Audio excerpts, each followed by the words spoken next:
Eu quero compartilhar uma reflexão breve da palavra de Deus com vocês essa noite, mas antes de a gente ler o texto, eu quero introduzir rapidamente o assunto. Eu quero começar essa meditação de hoje, meus irmãos, falando um pouco sobre abundância e escassez. Abundância e escassez. E eu acho muito interessante a gente começar conceituando o que seriam essas coisas, apesar de eu achar que a gente não ter dificuldade, em entender o que é. Basicamente, quando nós falamos de abundância, nós estamos falando de algo em que nós temos muito, não é verdade? Em que nós temos suficiente, às vezes a gente tem até para sobrar. E quando a gente fala de escassez, nós estamos falando de algo em que nós temos muito pouco ou nós não temos nada. Abundância e escassez são dois estados que podem fazer parte da nossa vida, podem fazer parte da nossa realidade. E a gente pode aplicar esses parâmetros, em diversas áreas. Eu quero dar alguns exemplos para vocês. O primeiro exemplo é a nossa área financeira, a nossa área material. Há momentos em que a nossa conta bancária está mais gordinha, está mais cheinha, e há momentos em que a nossa conta bancária está só pela misericórdia de Deus, meus irmãos? Igual o desenho do pica-pau, você abre o cofre e sai voando uma mosquinha lá de dentro, não tem absolutamente nada. O fato é que, infelizmente, especialmente nesses tempos de crise que a gente tem vivido, muitas pessoas têm padecido de escassez nessa área, enquanto outros, mais abastados, têm têm gozado a alegria, de ter em abundância. Outro exemplo que a gente pode aplicar esse parâmetro é na nossa saúde, saúde tanto física como emocional. Enquanto uns têm a saúde de ferro, saúde para dar e vender, como diria aquele ditado, nós sabemos que outros enfrentam escassez nessa área e com o passar dos anos vem a sua saúde se deteriorando. Outro exemplo que eu quero citar para nós essa noite é a área dos relacionamentos. E eu quero exemplificar de forma mais objetiva na questão do casamento, meus irmãos. No casamento existem fases, vocês sabem bem. Como diria aquela dupla Claudinho e Bochecha, quem aqui lembra do Claudinho e do Bochecha, Alguns momentos do nosso casamento é só love. Lembra aquela música? Só love, Tem momentos do nosso casamento que é só love, a paixão é abundante, a paixão queima, É um cuidando do outro, com cuidado excepcional, a respeito, a admiração e assim por diante. Mas há também fases de escassez no casamento, onde você simplesmente busca, mas não encontra no outro aquilo que você precisa e por diversos fatores não encontra também em si mesmo aquilo que você deveria oferecer ao outro. Afinal de contas, como nós sabemos, casamento é muito mais sobre dar, é muito mais sobre doar-se do que receber. Por fim, o último exemplo que eu quero dar, meus irmãos, é o exemplo da área da nossa espiritualidade. Há momentos em que nós nos sentimos cheios do poder e da presença de Deus, não é verdade? Cheios do Espírito Santo do Senhor. O fogo queima, o fogo arde no nosso coração, nós oramos como nunca, nós lemos a Bíblia como nunca, nós participamos da vida da igreja com motivação, com alegria, nós evangelizamos, saímos falando de Jesus para todo mundo que a gente encontra na rua e assim por diante. Mas há momentos também, meus irmãos, como a gente sabe, não é porque eu sou pastor que eu não vivo esses momentos, já vivi muitas vezes na minha vida. Mas há momentos, por nossa própria culpa, na grande maioria das vezes, que nós olhamos para dentro na nossa espiritualidade e nós não encontramos nada, não é verdade? Já passou por isso? Acho que só eu talvez devo ter passado por isso. A gente olha para dentro e encontra um vazio, nós sentimos o nosso coração como se fosse uma terra seca, dura, sem vida, uma terra árida, improdutiva espiritualmente falando. Nesses momentos é tão difícil orar, a gente senta para orar ou ajoelha e as palavras não vêm, aquilo é algo muito difícil para nós. A gente não tem vontade nenhuma de ler a Bíblia, de estudar a palavra de Deus, de participar da vida da igreja e assim por diante. Agora que eu exemplifiquei, eu quero perguntar para vocês o seguinte: como é que tem estado a sua vida nessas e em outras áreas? Como é que tem estado? E a minha pergunta mais específica é: está sobrando ou está faltando? Está sobrando ou está faltando? E pelo que você tem visto, qual é a sua perspectiva de futuro? Você tem a perspectiva de que as coisas vão melhorar? Ou, na verdade, você está pessimista e acha que a situação pode ficar ainda pior? Para você que tem convivido com a escassez, para você que tem sofrido por causa dela, essa noite eu quero compartilhar um texto com você, na esperança de que ele te ajude, como sempre me ajudou, a enfrentar esses períodos difíceis da nossa vida, esses períodos de sofrimento. E eu quero ler com você 1 Reis, capítulo 17, os 6 primeiros versículos, só que hoje a gente vai fazer um pouquinho diferente, viu, Gui? Não precisa projetar agora, não.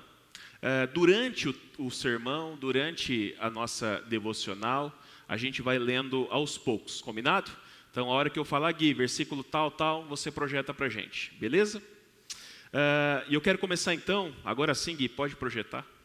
Versículos 1 e 2. Eles dizem assim, vamos ler todo mundo junto? Vamos participar?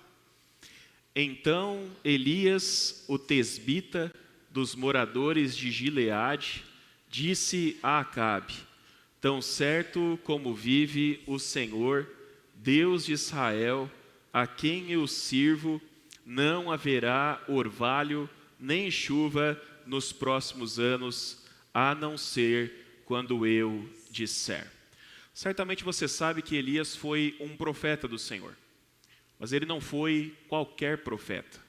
Ele é reconhecido no judaísmo como o maior dos profetas e o grande representante do profetismo.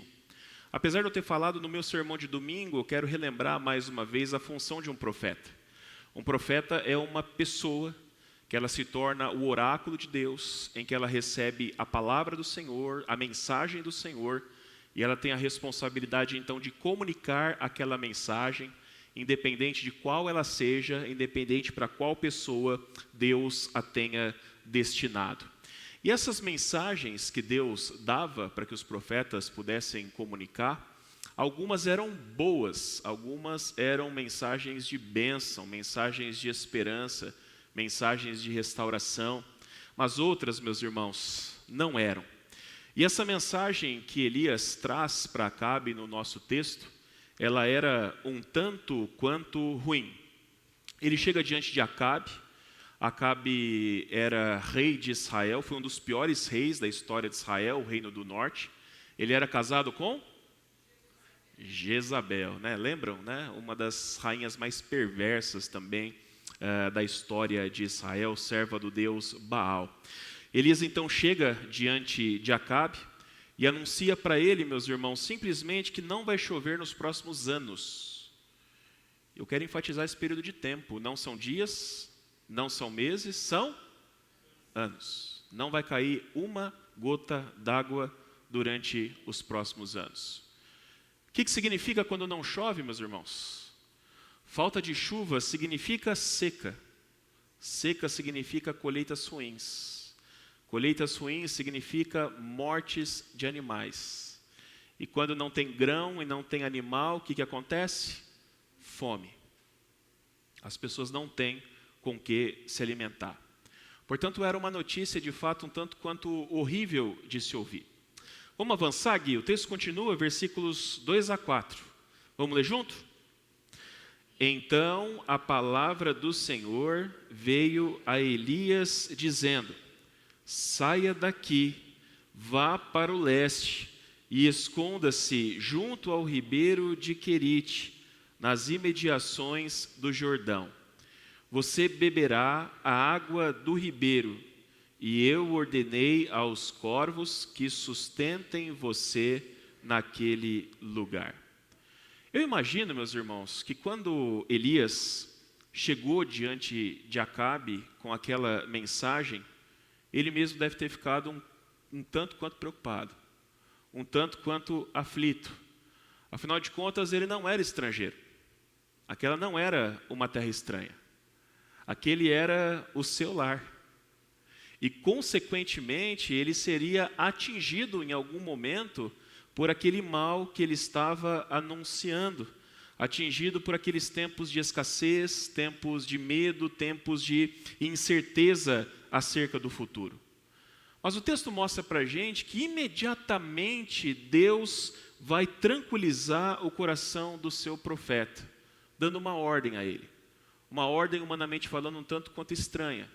Você vai sair daqui, você vai se esconder num ribeiro chamado Querite, próximo ao Jordão, porque ali, pelo menos nos próximos tempos que virão, você vai ter água para beber e eu vou mandar corvos, ou corvos, dependendo da sua região, para levar alimento, para levar comida para você todos os dias. Meus irmãos, os servos de Deus, os discípulos de Cristo, assim como nós somos, e assim como Elias também era, servo do Senhor, eles enfrentam na sua vida momentos difíceis muitas vezes. Enfrentam na sua vida momentos de escassez. Eu queria ser um desses pastores da teologia da prosperidade, da confissão positiva, para dizer para você que crente não sofre, crente não passa por problema. Se você está sofrendo é porque você não tem fé ou porque você não tem dado dízimo. Talvez eu queria ser um desses pastores, né? Mas como eu não sou, e vocês sabem disso, eu preciso expor a realidade nua e crua para você. E a realidade é que esse mundo que a gente vive é um mundo difícil. A vida é dura. A vida, meus irmãos, é complicada. E foi a gente mesmo que complicou, porque Deus criou um mundo perfeito. O pecado que habita na humanidade faz com que as coisas sejam cada vez mais difíceis, fazem com que as aflições e os sofrimentos se multipliquem. Não tem jeito. Se você está vivo, está respirando, é um ser humano e não um alienígena, vive nesse mundo, mas cedo ou mais tarde você vai enfrentar problemas, vai enfrentar dificuldades. Mas a boa notícia que a palavra de Deus nos mostra, meus irmãos, é que aqueles que pertencem a Deus, eles são chamados nesses momentos a viverem pela fé, a viverem por confiança. São chamados a aprender a mesma lição que Elias aprendeu naquele momento. A grande lição de que em tempos difíceis na nossa vida, nós precisamos aprender a viver na dependência de Deus. Nós precisamos aprender a viver na dependência de Deus. E esse texto, ele nos envolve com essa verdade, de dependermos de Deus nas piores situações. Se Elias quisesse sobreviver àquela crise, ele deveria crer na palavra do Senhor, confiar na palavra do Senhor e se entregar totalmente em dependência a Deus. Crendo com todo o seu coração que o riacho de Querite não secaria, pelo menos enquanto o Senhor não permitisse secar. Porque quando a gente chega no versículo 7, ele seca. E aí Elias sai dali e vai se encontrar com a viúva de Sarepta. Estão lembrados dessa história? Mas até o versículo 6, Elias está sendo sustentado naquele lugar, bebendo a água do riacho e milagrosamente recebendo diariamente o alimento que os corvos levavam para ele. A história vai terminar assim, vamos lá, Gui, versículos 5 e 6, todos juntos? Elias foi e fez segundo a palavra do Senhor. Retirou-se e ficou morando junto ao ribeiro de Querite, nas imediações do Jordão. Os corvos lhe traziam pão e carne pela manhã, bem como pão e carne ao anoitecer, e ele bebia a água do ribeiro. A gente percebe no texto que a atitude de Elias perante aquela situação, ela fez toda a diferença. Obedecer a palavra do Senhor, por mais que humanamente falando não fizesse muito sentido para ele, foi a melhor resposta que ele poderia dar a Deus. Sem dúvida alguma, a obediência foi a sua salvação. Se ele não tivesse obedecido, ele já estaria morto há muito tempo. Mas obediência a quê, meus irmãos?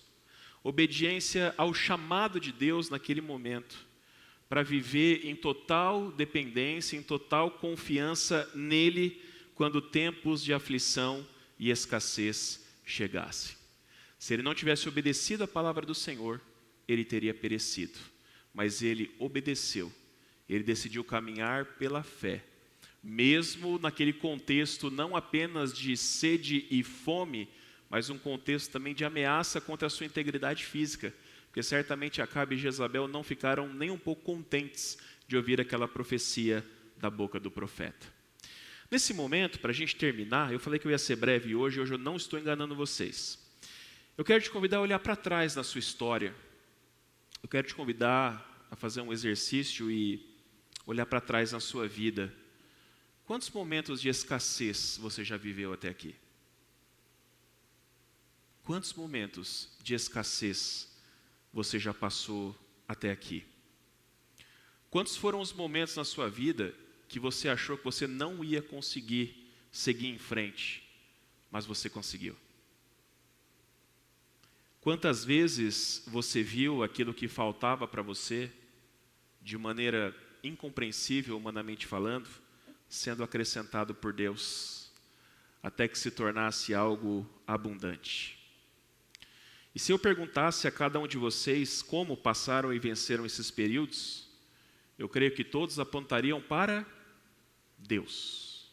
Só foi possível, eu só venci por causa do Senhor. Alguns até diriam, em concordância com o texto, que passaram por esses momentos de escassez porque aprenderam a depender de Deus.